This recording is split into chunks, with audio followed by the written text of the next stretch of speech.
And President Trump will be front and center in all of it, Eric, and he will soon depart the White House for a rally in North Carolina after tweeting his reaction to the death of Justice Ruth Bader Ginsburg. Kevin Cork is live at the White House with more details. Hi, Kevin. Afternoon, Arthel. Nice to be with you. By any measure, the life and legacy of Justice Ruth Bader Ginsburg is undeniably unique in the annals of American jurisprudence. In fact, the president said as much in his comments about her. Let me share part of a statement. But understand this, the adulation will no doubt give way to speculation as everyone wants to know not only who the president will select as a potential replacement for the recently departed Justice Ginsburg, but people will want to know when. When is he going to go ahead and move forward here? As you see a live shot of the White House, you see the flag atop the building at half-staff. Let me share part of that statement I told you about. The president said this about Ruth Bader Ginsburg. He said she was a fighter to the end.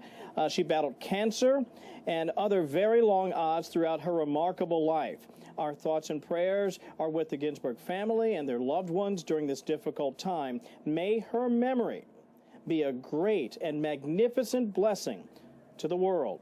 Here's White House Press Secretary Kayleigh McEnany. And she paved the way, and I remember you always paid a little bit closer attention when it was a Scalia dissent, when it was a Ginsburg dissent. These people just left their legacy on the court. Ruth Bader Ginsburg notably going to law school. Her husband gets cancer. She's raising a 3-year-old on the law review. She really paved the way. She's made a place in American history that will never be forgotten. Justice Ginsburg, as you know, often a foil against the Trump administration and some of the big decisions on the high court. And yet, for all of the adulation, as I mentioned, a lot of people now are going to be saying, should we go forward? Should we not go forward? What will the White House do? Well, here's Chuck Schumer's thought on this. Last night, he said this on Twitter.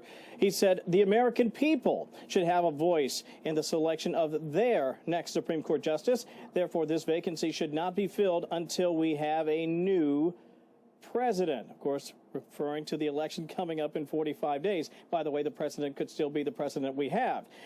Keep this in mind. Let me share something he said back in 2016, and you see how people have sort of changed their tune. Back then, he said, attention, GOP, Senate has confirmed 17 Supreme Court justices in presidential election years. Hashtag do your job. You're going to see a lot of that back and forth between what we saw then and what we're hearing today, and that's on both sides of the political aisle. Also today, we learned, Arthel, of a suspicious letter sent to the president. That letter was intercepted, but we're told by sources that it may have had a material that could have been harmful to the president. Some people are reporting that it was ricin.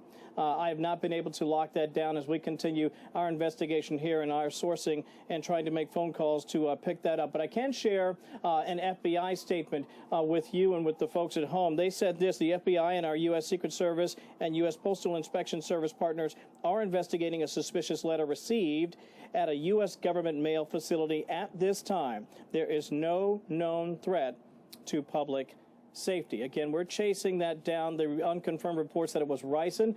As soon as I get confirmation, I'll be sure to pass that along. But for now, back to you. Absolutely. Thankfully, the FBI and the Secret Service on top of their game. Yes, Kevin indeed. Cork. Yeah. Thank you. And now. So for about a year, we've been talking about the presidential election out there somewhere on the horizon. You wake up this morning and you realize it's 47 days away. Less than a month from right now, we will be the first Tuesday in November, and we're going